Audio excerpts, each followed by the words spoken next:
Re-bienvenue aux meilleures histoires du subreddit La vérité est ici, où les gens discutent de leurs expériences de rencontres personnelles avec l'inconnu. Aujourd'hui, à l'Homme Frisson, notre première histoire a été écrite par Mortis Malune et l'histoire s'intitule « J'ai parlé à mon frère pendant sa mort ». Quand j'avais 13 ans, moi et mon frère aîné de 18 ans, Charlot, étions en route vers le cinéma quand on s'est fait percuter par un chauffeur ivre. Je me suis réveillé à l'hôpital 4 jours plus tard. J'avais perdu ma jambe droite et mon autre jambe dans le plâtre, ainsi que d'autres blessures. Cette nuit-là, je me suis réveillé avec mon frère assis près de mon lit, en me disant que tout ira bien et de me rendormir. Le lendemain, mes parents sont venus me rendre visite et voir comment j'allais. J'ai demandé pourquoi mon frère n'était pas avec eux, et ils se sont regardés, mais n'ont rien dit. Cette nuit-là, je me suis à nouveau réveillé avec mon frère assis près de mon lit, me disant qu'il sait que je peux m'en sortir et que je dois rester fort et surmonter cette épreuve et ne pas laisser mes blessures m'empêcher de vivre ma vie. Nous avons parlé un peu. Il ne répondait pas à mes questions spécifiques, mais plutôt à mes questions plus générales. Je me souviens de lui avoir demandé pourquoi il portait encore les vêtements d'hier, car ce n'était pas son style de porter le même linge que la veille. Il n'a pas répondu à cette question, mais en lui demandant comment il allait, il a répondu qu'il allait mieux que ce qu'il pensait, vu les circonstances. Il m'a rappelé à nouveau de rester fort et de continuer à vivre, et de ne rien laisser m'arrêter, et combien il m'aime, avant de me dire que je devrais dormir un peu plus. Le lendemain, mes parents sont venus me visiter de nouveau à l'hôpital, et je leur ai encore demandé pourquoi mon frère ne venait pas en même temps qu'eux, et que j'aimerais qu'ils viennent tous ensemble pour qu'on puisse parler davantage, et non à des heures différentes, comme c'est le cas depuis les derniers jours. Mon père et ma mère se sont alors regardés d'un air étrange. Mon père m'a demandé ce que je voulais dire.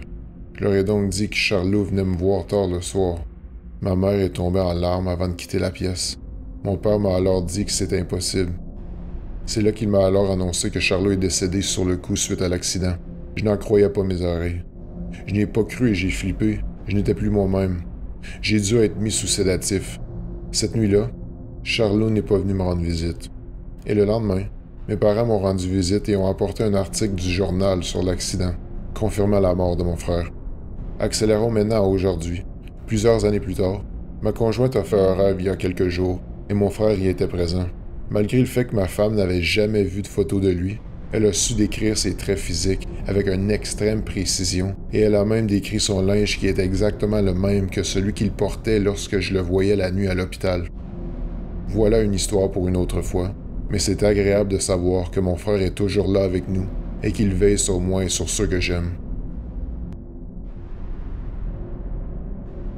Notre prochaine histoire a été écrite par She's a Goose et l'histoire s'intitule « Mon père est décédé dans le salon ». Mon chagrin a pris une tournure étrange, alors excusez mon phrasé, mais ça ne me semble toujours pas réel. Mon père avait un cancer de la gorge et des poumons, et nous vivions ensemble. Je m'occupais de lui quand il me le permettait, mais il allait assez bien. C'était un gentleman stoïque et de forte volonté. Il a eu un cancer pendant 3 ans malgré le fait que les médecins lui donnaient seulement quelques semaines à vivre suite à la découverte. Au début, la thérapie allait bien, mais après des années d'essais, les tubes d'alimentation et les suppléments alimentaires, mon père est devenu très pâle, très blême.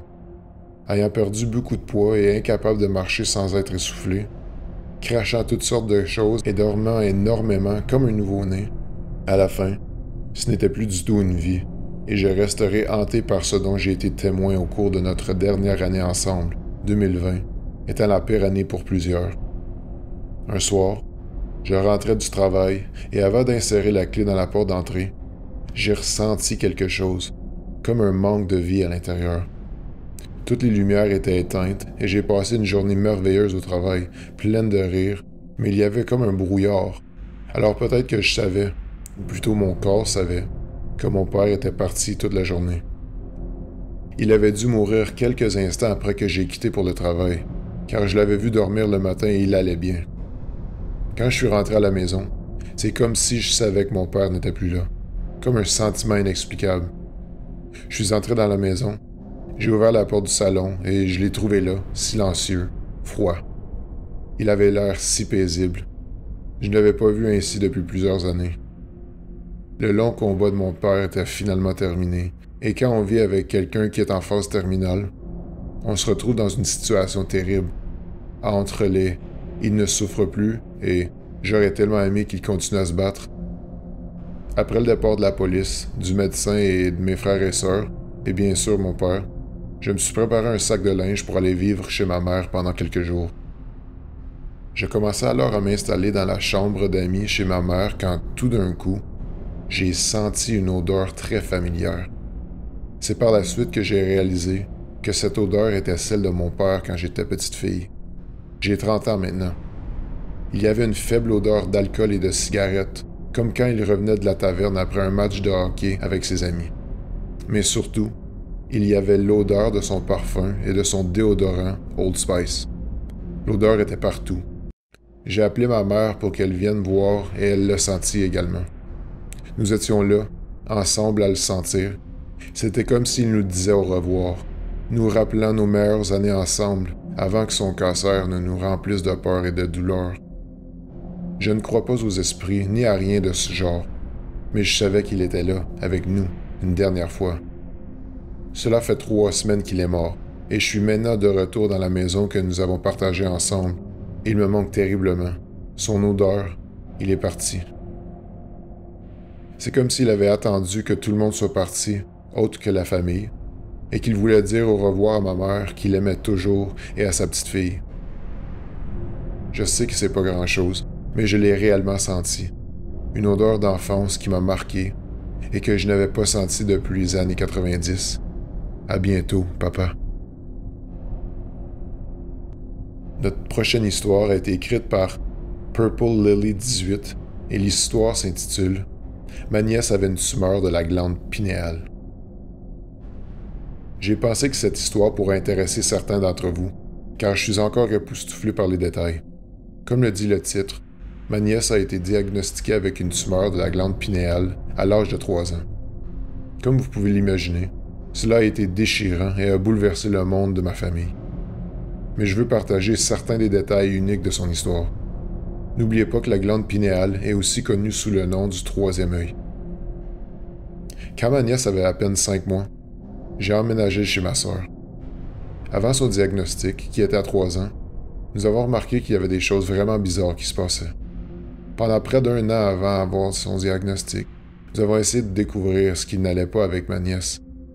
Elle avait de nombreux symptômes qui ne semblaient pas anormaux jusqu'à ce que ces symptômes s'intensifient. Avant d'en arriver là, des choses très particulières se sont produites. Tout d'abord, un matin, nous nous préparions à aller à un événement familial pour la journée. Ma nièce était très malade, ce qui n'était pas inhabituel, nauséeuse et léthargique. C'est à ce moment-là que nous avons commencé à réaliser que quelque chose n'allait vraiment pas chez elle. Alors que nous étions en train de charger la voiture, ma sœur était sur le siège du conducteur et j'aidais ma nièce à boucler sa ceinture de sécurité sur le siège arrière. Je l'ai attachée, puis je suis allé pour fermer la porte, et c'est en fermant la porte que j'ai entendu une voix dire très fort « Ne le prends pas, elle est trop malade. » Au même moment, nous avons tous les trois dit « Qu'est-ce que t'as dit? » Moi et ma sœur avons entendu la même chose, et nous avons pensé que l'une ou l'autre l'avait dit. On est alors partis en voiture, sans vraiment savoir ce qui venait de se produire. Plus tard cette semaine-là, ma sœur était sous la douche et s'est mise à crier furieusement mon nom et à me demander « Pourquoi tu dis ça? » Je lui ai répondu que j'étais dans le salon et que je n'avais rien entendu. Elle m'a dit qu'elle avait entendu une voix dire 3 fois « Ton enfant va mourir. » Maintenant, avancé de quelques jours. Et à l'heure du coucher, ma nièce s'est mise à pleurer à plusieurs reprises en nous disant qu'elle ne veut pas mourir. On ne savait pas d'où elle tenait ça, ni pourquoi elle disait ça, mais c'était suffisant pour nous faire flipper. Les 2 semaines qui ont suivi se sont écoulées rapidement et nous avons finalement reçu ce diagnostic choquant. À ce moment-là, et lors des 2 rechutes suivantes, elle présentait des tendances psychiques. Nous avons toujours su que le cancer était revenu à cause de ça. Elle était capable de prédire qui appelait à la maison. Elle nous disait aussi « Ma mère rentrée » avant même qu'elle arrive dans le stationnement. Et elle avait toujours raison. Elle connaissait même le diagnostic de cancer d'un membre de la famille auquel elle n'avait jamais rencontré. Un jour, elle s'est soudainement exprimée dans la voiture alors que je lui parlais tout bonnement de l'absence d'un café sur le chemin de mes cours. Elle m'a dit « As-tu essayé l'intersection du 3e rang de la rue Charlevoix? » Silence total dans la voiture. Je lui ai ensuite demandé « D'où as-tu pris cette information? » Elle m'a alors répondu « Je ne sais pas, je l'ai entendu dans ma tête. » Bien sûr, il y avait un café exactement là où elle l'a dit, tout près du campus. Une autre fois, lors d'une réunion de famille, elle s'est promenée en chantant « Joyeux anniversaire » et nous avons tous ri en pensant à ses 4 ans.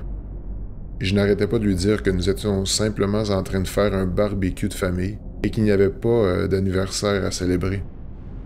Puis, ma mère a annoncé plus tard que c'était en fait l'anniversaire de ma grand-mère décédée. L'une des dernières prémices, c'est qu'elle m'a dit que j'aurais des petites filles, mais qu'elle ne sera pas là pour les voir. Même si elle était jeune, elle avait raison. Aujourd'hui, ma nièce n'est plus des nôtres, et j'ai 3 petites filles. Elle est alors devenue leur ange gardien. Elle me dit beaucoup d'autres choses religieuses et spirituelles, et je me sens béni d'avoir pu, grâce à elle, avoir un aperçu du ciel. C'est une fille merveilleuse. Ma sœur avait 25 ans quand elle l'a eue, et j'en avais 21. Nous ne vivions pas une vie spirituelle, vous pourriez dire, mais cet enfant nous a demandé de lui lire la Bible à l'âge de 3 ans. Elle avait définitivement quelque chose de spécial, et on m'a dit qu'elle est maintenant l'hôte du ciel et qu'elle prend son rôle très au sérieux. Repose en paix, petite nièce, et au plaisir de se revoir un jour. Avez-vous une histoire vraie, personnelle et effrayante à partager? Envoyez votre histoire d'horreur de 500 à 600 mots à hommefrisson@gmail.com. Assurez-vous que vos phrases sont bien structurées et que vous ayez une bonne grammaire. Faites-nous également savoir comment vous souhaitez que votre nom soit crédité sur la vidéo. Terrorisez le bouton j'aime et abonnez-vous à la chaîne si vous l'osez. À bientôt.